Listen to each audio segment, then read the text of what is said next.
lain. Misalnya contoh yang diberikan oleh Rasul. Rasul kan pernah dagang di kala remaja itu, membawa dagangannya Siti Khadijah, kain. Beliau dagang kain. Berapa kain ini? Oh, kalau ini saya ambil dari Ibu Khadijah 25 rupiah. Saudara mau beli saya berapa terserah, asal saya ada untungnya. Dan kalau modalnya 25, betul-betul beliau bilang 25. Jujur. Kita kan enggak, udah bohong campur sumpah lagi.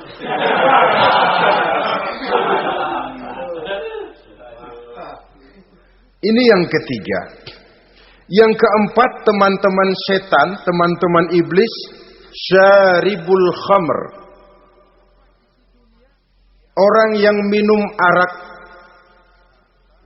pemabuk, itu teman setan. Bahkan divonis tidak beriman orang yang pada saat meninggal dunia di dalam perutnya itu masih ada khamr. Tidak beriman divonis. Jadi dalam satu pesta di mana disediakan minuman-minuman keras, iblis itu sudah masang perangkap. Dan bila minuman itu dihampiri orang, dia mulai senang, wajahnya berseri-seri. Kalau minuman dituang ke gelas, dia tepuk tangan.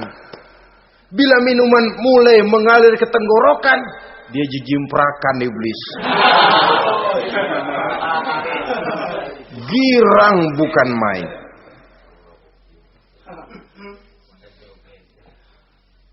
Saudara-saudara kaum muslimin rahimakumullah. Kenapa pemabuk merupakan teman setan? Karena dalam keadaan mabuk, orang kehilangan daya kontrol. Perbuatannya nyaris tidak terkontrol lagi. Tidak ada rahasia, tidak ada harga diri, tidak ada sifat memelihara, dan itu ciri-ciri daripada iblis. Syaribul khamr, orang yang suka meminum minuman keras. Itulah sebabnya memang dalam hidup ini kita harus punya filter. Allah selalu menghendaki yang terbaik dan memilihkan yang terbaik untuk kita. Kalau sudah itu minuman yang baik kata Allah, itulah memang yang baik untuk kita. Kalau itu dilarang oleh Allah, itulah memang yang tidak baik untuk kita. Jadi kalau sudah qat'i dalilnya, gak usah buang energi menyelidiki apa manfaatnya. Kalau sudah qat'i dilarang, gak usah buang energi menyelidiki apa bahayanya khamr. Allah tidak akan melarang sesuatu yang mengandung manfaat. Yang dilarang Allah tentu yang membawa mudarat dan bahaya di dalam kehidupan. Bukankah sekarang ini minuman keras sudah merupakan penghias pesta? Merupakan kebanggaan di kalangan remaja? Termasuk dalam kata khamr ini ya morfin, ganja, narkotik, dan yang sejenis dengan itu. Orang sudah merasa bangga kalau sudah fly to the sky. Membumbung ke angkasa, katanya dunia ini luas, lupa segala macam persoalan. Tapi sampai kapan? Sampai kapan orang merasa membumbung? Sampai kapan orang merasa bisa meninggalkan segala persoalan? Sampai mabuknya selesai? Ya kalau gitu mabuk aja terus. Lalu apa artinya kehidupan ini? Mabuk kan gak ngerugiin orang lain. Kalau saya nyolong kan ngerugiin orang lain. Kalau saya korupsi ngerugiin orang lain. Kalau saya zina jelas ada orang lain yang dirugikan. Tapi minum khamar, siapa yang rugi? Uang-uang saya. Saya beli dengan uang saya, yang minum pun saya. Siapa yang rugi? Saudara, ini pemikiran sepihak namanya.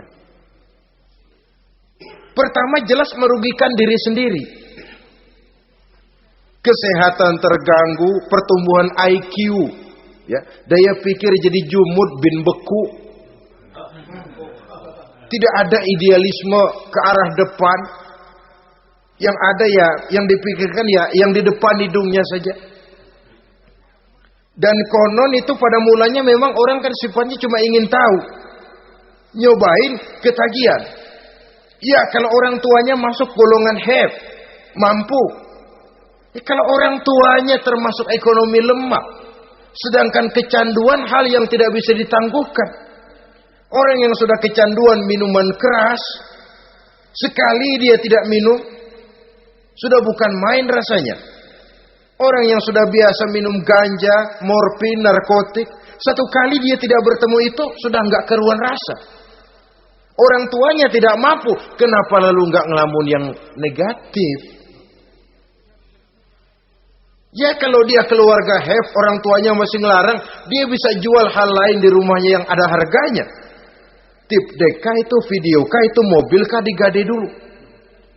Kalau di kampung, anak-anak muda yang menengah ke bawah, kenapa nggak ayam orang disamber?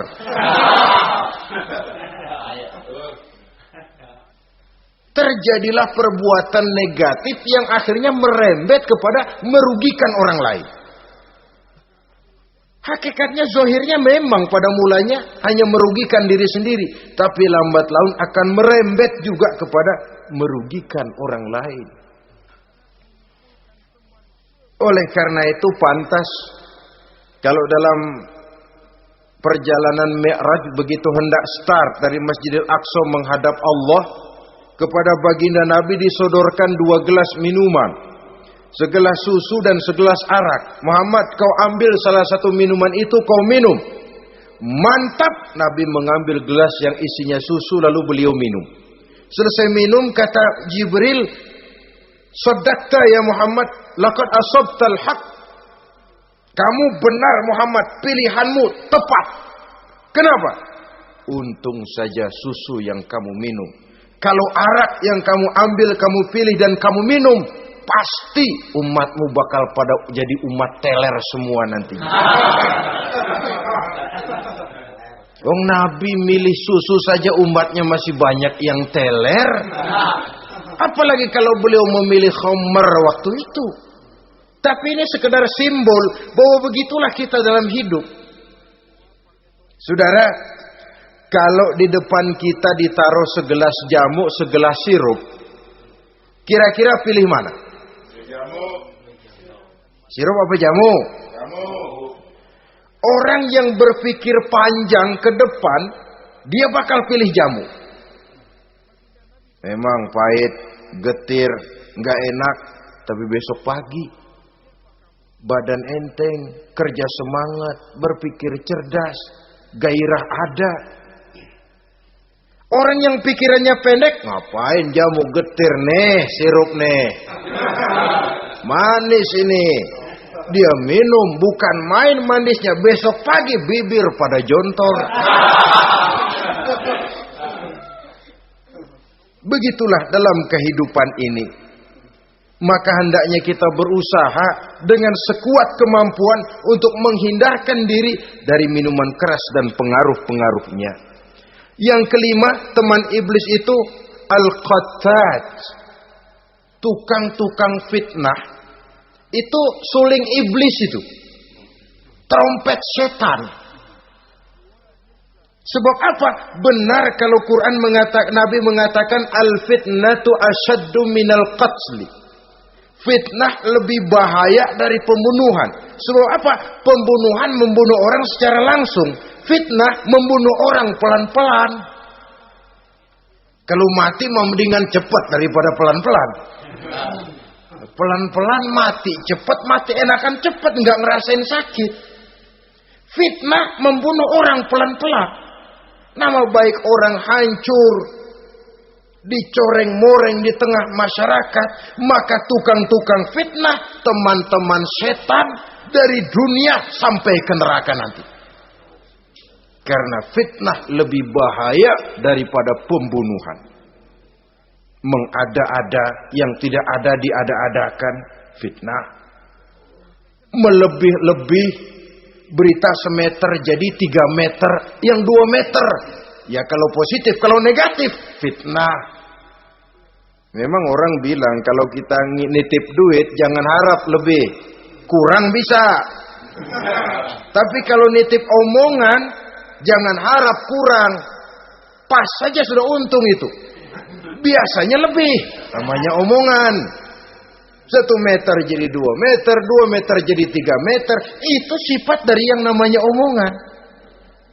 Kita kirim uang, udah gak bakalan lebih dah. Ini nitip uang sama saya 50.000, tambahin 10.000, langka yang berpikir begitu. Kurang malah bisa. Enak aja nitip, gua kan kemarin pakai ongkos. Hitung transport misalnya. Tapi kalau sudah nitip omongan, pas saja sudah untung loh. Biasanya malah lebih. Fitnah pernah melanda Nabi Zakaria. Fitnah pernah melanda Habil dan Qabil. Fitnah pernah melanda Nabi Ibrahim. Fitnah bahkan pernah melanda kehidupan baginda Rasulullah sallallahu alaihi wasallam. Dalam peristiwa yang lazim kita kenal dengan hadisul ifki, bagaimana gosip pun sempat mengguncang rumah tangga kehidupan baginda Nabi.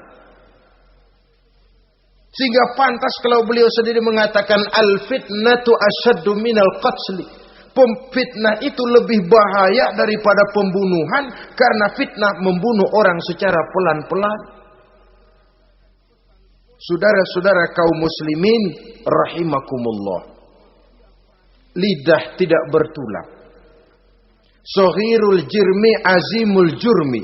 Kecil bentuknya tapi besar akibatnya. Kalau kita luka karena silet 2-3 hari boleh sembuh. Tapi luka karena lidah seumur hidup kita ingat.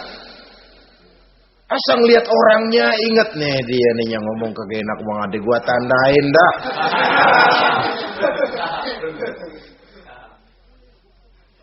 Itulah sebabnya pepatah bilang salamatul insan fi hifzil lisan. Orang akan selamat jikalau dia pandai menjaga lidahnya. Saudara-saudara kaum muslimin, yang keenam, teman setan sahibur riya. Orang yang riya, beramal cuma to show only, supaya ingin dipuji orang, ingin dilihat orang, riya namanya. Tidak ada ikhlas. Sebab kata Imam Ghazali, an-nasu kulluhum niyamun illal alimun, wal alimuna an-nasu kulluhum mauta illal alimun, wal alimuna niyamun illal amilun, wal amiluna mughtarruna ilal mukhlisun. Manusia itu pada hakikatnya mati kecuali orang alim. Orang alim sekalipun hidup hakikatnya adalah tidur, kecuali orang yang mengamalkan ilmunya. Dan orang yang mengamalkan ilmunya banyak yang tertipu kecuali orang yang ikhlas. Tepat ini fatwa Imam Ghazali. Manusia hakikatnya tidur kecuali orang yang alim. Orang yang alim walaupun hidup tapi tidur. Hidup tidur, ya nggak bisa berbuat banyak kecuali orang yang mengamalkan ilmunya. Dan orang yang mengamalkan ilmunya banyak yang tertipu kecuali yang ikhlas. Jadi kalau amal itu adalah jasad, ikhlas itu adalah ruh. Amal tanpa ikhlas patung. Patung tidak bisa berkembang, tidak bisa berbuat banyak, namanya patung. Itu amal tanpa ikhlas.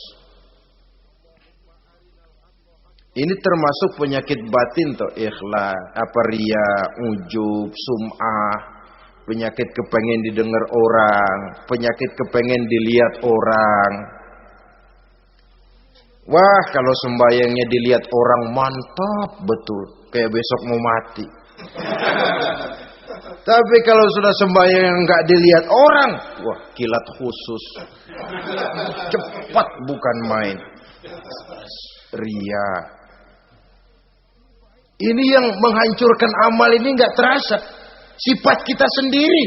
Ria ini menggeragoti amal, sebagaimana api menggeragoti kayu bakar.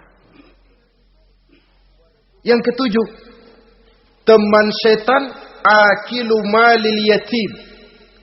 Orang yang memakan harta anak yatim. Itu setan senang betul itu. Dia bisikan, kau kan ngurus anak yatim. kau sudah menanamkan budi kepada mereka, jadi wajar kalau kau ambil bagian. Mula-mula memang dalam batas yang wajar, makin lama malah berebut sama yatimnya.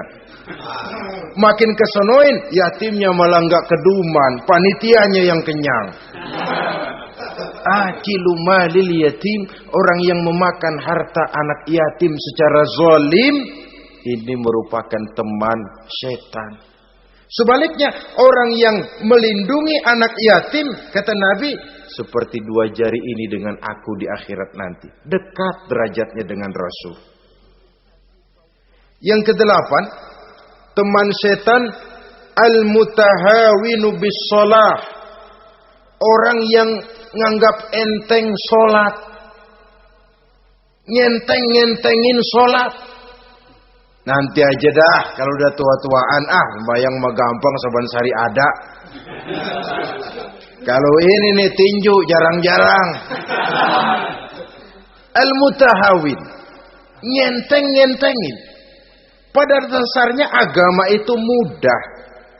Jangan dipersulit, tapi juga jangan dipermudah. Agama itu tidak berat. Jangan diberat-beratin, tapi juga jangan dienteng-entengin. So yang enteng kalau kita entengin akhirnya menganggap remeh. Mulanya memang sedikit, makin lama makin banyak, makin lama makin banyak, makin bertumpuk. Apalagi kalau sadar kita sholat adalah tiang daripada agama. Bagaimana rumah akan tegak tanpa tiang yang kuat? Bagaimana agama akan tegak dalam diri seseorang kalau sholatnya dia enteng-entengi? Jangankan yang sunnah, yang wajib saja. Kadang-kadang tutup lubang gali lubang. Padahal itu merupakan tiang pokok. Rumah itu untuk kuat harus ada tiang-tiang tambahan.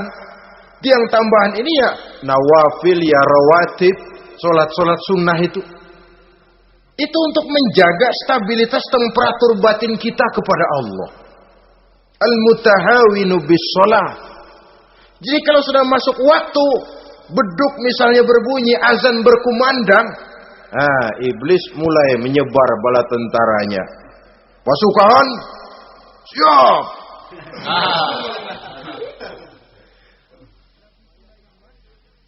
Kama yang dagang dia bisikin, sedang enaknya lu dagang, gua beli lagi banyak-banyak, sembahyang mah ada besok. Sama yang kerja, jangan ditinggal ini kerjaan, tanggung, sembahyang masih ada besok. Saudara-saudara kaum muslimin rahimakumullah. Andai kata kita berhasil, kita tinggalkan kesibukan, lalu kita pergi sholat, apa iblis diam? Setan tenang? Tidak, masih dia bisiki kita. Iya, kalau mau sembahyang ya sembahyang, cuma buruan udah. Nah, yang mau belanja, yang menunggu, bukan main. Sampai rukuk kita tidak sempurna, bacaan kita semrawut, sujud kita tidak lengkap. Sholat juga, tapi disitulah masuk iblis. Atau kalau itu kita berhasil cegah, rukuk tertib, ada tumak ninah, sujud bagus, iblis masuk lagi. Wah, memang sembahyang kamu mantap. Orang lain gak ada yang sembahyang kayak kamu. Yang timbul apa? Ujub. Sombong kepada diri sendiri. Begitu rapi sembahyang, lu ya pada kagak sembahyang, apaan lu? Gua nih. Itu sudah perangkap iblis. Jadi lewat segala macam cara dan jalan, kepada yang ibadahnya bagus ditanamkan rasa ujub. Kepada yang mau berusaha bagus ditanamkan sifat was-was, buru-buru. Saudara-saudara kaum muslimin, ini yang ke-8. Yang ke-9, mani'uz zakah. Orang yang enggan membayar zakat itu teman setan. Gak ada urusan sama zakat. Sayang-sayang harta dizakatin. Saudara-saudara, padahal zakat itu kata Nabi, zakku amwalakum biz zakat. Bersihkan hartamu dengan zakat. Jadi barangkali bercampur harta itu dengan sedikit yang tidak baik, bercampur dengan yang kotor. Zakat itu membersihkan yang lain. Kita misalnya dalam satu kelas punya murid 40 orang, 42 orang, ada 2 orang yang bandel, enggak ketulungan. Sudah segala macam cara kita perbaiki, enggak juga berhasil. Ini kan kalau enggak diatasi kan mempengaruhi yang teman-teman yang 40 orang. Untuk menyelamatkan yang 40 ini, enggak apa-apa yang 2 keluarin. Bikin pemecatan. Anak saudara kami sudah tidak sanggup lagi mengajar. Dengan ini kami berhentikan dari sekolah yang kami pimpin untuk menyelamatkan teman-teman yang lebih banyak. Mengeluarkan yang 2 untuk menyelamatkan yang 40. So kalau tidak ini nanti ngerembet. Yang 40 ngikut jadi ngeres. Itu juga harta. Zakat untuk membersihkan yang masih tersisa. Yang terakhir yang ke-10. Teman setan, musuh, teman iblis, man yutilul amal. Orang yang terlalu panjang angan-angan. Penghitung bintang di langit. Yang hidup cuma ngitung jikalau. Wiridannya cuma jikalau.